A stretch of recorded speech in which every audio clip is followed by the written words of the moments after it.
Hello, and welcome aboard Tote's Marlin class ships, the world's first natural gas powered container ships. I'm Phil Green, President of Tote Services, and we're excited to have you as part of our team. Here at Tote Services, we're driven by our values of safety above all else, reliability, responsiveness, commitment, and resourcefulness. You're part of that great team now, and we're proud to have you on board. From small beginnings as a ship management company for vessels in the 1970s, Tote Services has grown to manage more than 30 ships around the globe. To be a part of the Tote Services team is to be among the best and the brightest at sea. This is why new employees must be thoroughly familiarized with the latest technology. With Tote, the bar for excellence is high. Tote Services requires every crew member to take part in a familiarization tour shortly after joining the vessel. That familiarization tour will include indoctrination and introduction to the ship's life-saving apparatuses, life-saving equipment, the safety management system, and all the other ship-specific equipment that you're going to be required to use while on board. Completing this familiarization early is vital, as Tote is managing the world's first liquefied natural gas-powered container ships and one of the first LNG-powered ships in the U.S. Tote Services is extremely proud to lead the U.S. maritime industry in this endeavor. The entire Tote organization is committed to providing reliable service while focusing on the safe operation of our vessels and upholding our responsibility as a steward of the maritime environment. In this video, you'll learn about the Marlin-class vessels inside and out, and be familiarized with your duties and responsibilities in upholding a long-standing tradition of safety, reliability, responsiveness, commitment, integrity, and resourcefulness.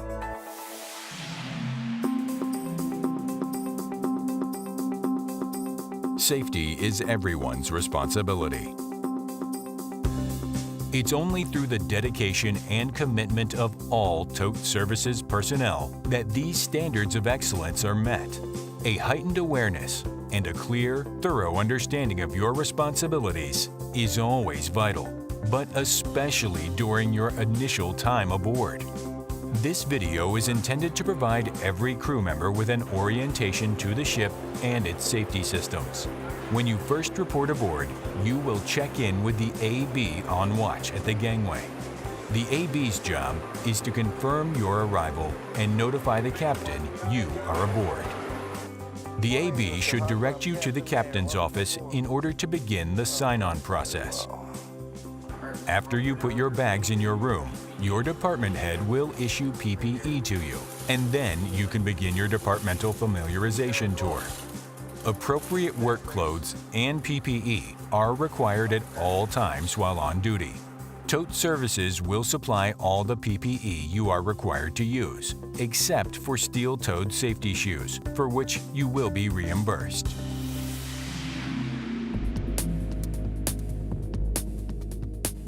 Once you've received your PPE, you're ready to begin your familiarization tour.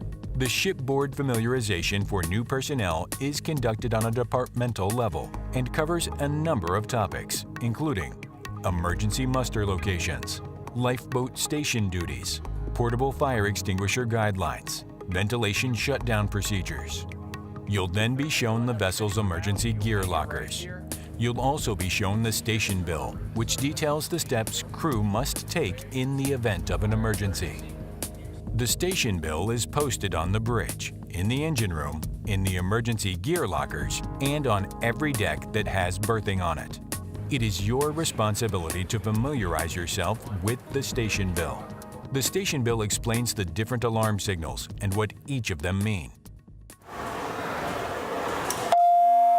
The fire and emergency signal is one continuous blast of the ship's whistle and continuous ringing of the general alarm, both sounded for not less than 10 seconds. All hands, this is the captain. Fire and emergency drill. Repeat. Fire. After the alarm is sounded, the emergency condition will be announced on the PA.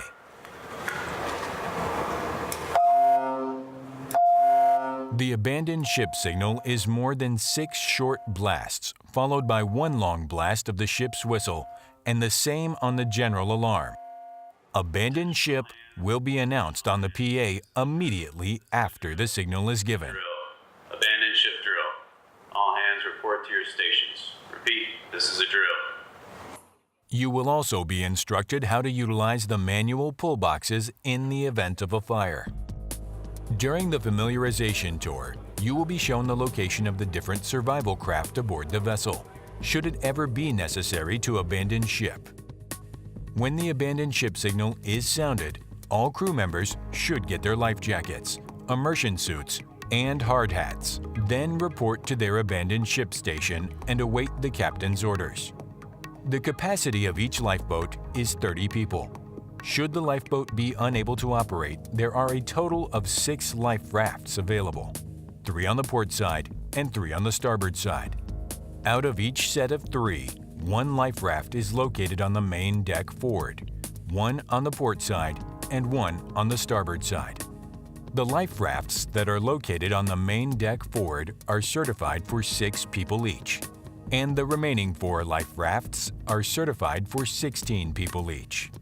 In the event of an emergency, the bridge will be the command center, and the quick response team will muster at the fire control room. Emergency teams will muster at the emergency lockers. Each locker includes equipment such as breathing apparatus, fireman suits, fire extinguishers, fire hoses, and other emergency response equipment.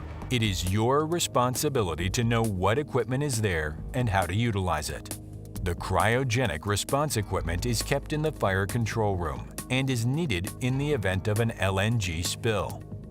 This vessel has been equipped with various life-saving apparatus throughout it, which will be shown to you during the familiarization tour, on deck, in the engine room, in the galley, and in the accommodations. All right, Mr. Harper, now we're going to talk about the fire control and safety plan. Here's your deck.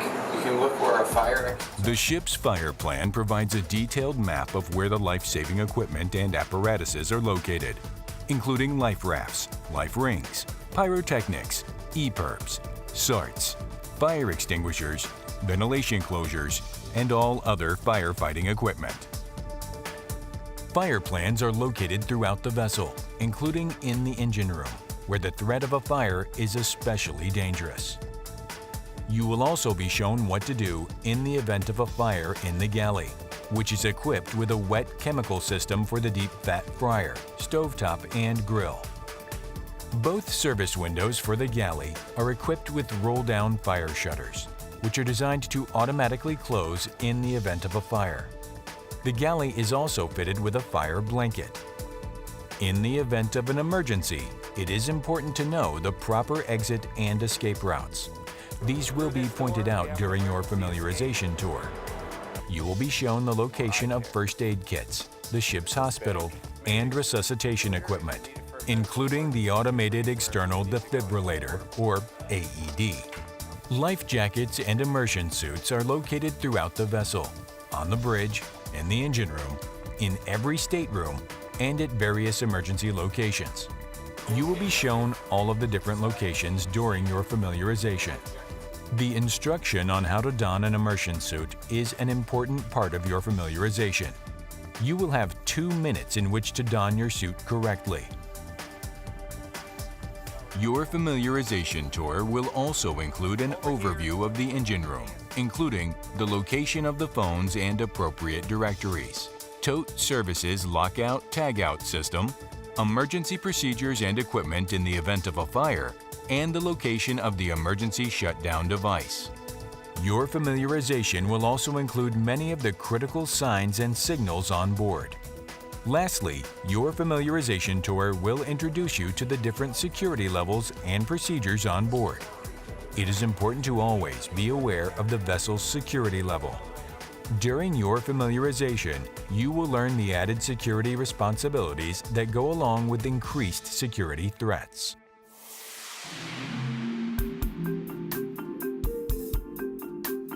The Tote Services Safety Management System manuals, policies, procedures, and forms can be found on the ship's computer network. You are expected to become familiar with these policies and procedures, but you will also receive quarterly training on topics as part of Tote Services' tracked training program. These manuals are provided for your assistance and the assistance of every crew member.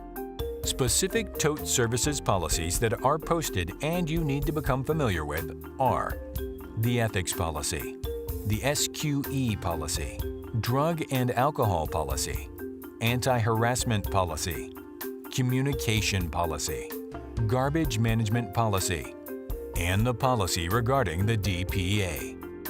The Designated Person Ashore, or DPA, is intended to provide the shipboard crew an additional option to express a safety concern if he or she is of the opinion that an unsafe condition or practice is not being satisfactorily addressed within the shipboard chain of command in a timely manner.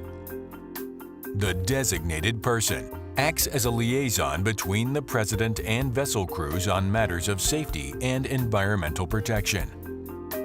Effectively verifies and monitors the implementation of the company's safety management system in compliance with the ISM code. Ensures that the safety management system is working and that adequate resources are available to support it and its continual improvement. The name and telephone number of the ISM designated person shall be posted in a relevant location selected by the master. You also have the option of using Tote's anonymous Speak Up hotline, which should be used when it is necessary to go outside the normal chain of command to report unethical, illegal, or irresponsible activity. The network is an independent reporting service. When you contact them, you do not have to give your name. A customized web form or professional interview specialist will document your concern and relay the information to Tote for follow-up. While on board, you will not be permitted to smoke anywhere, including your stateroom. Additionally, only intrinsically safe devices will be permitted in the LNG hazardous areas. Any time that personnel are required to access the LNG hazardous area, a personal gas meter will be required. Meters can be obtained from the chief mate or chief engineer. Tote Services is committed to developing a strong safety culture on board its vessels. If you observe safety hazards or unsafe work practices, report them immediately to your department head, the master, or the chief engineer.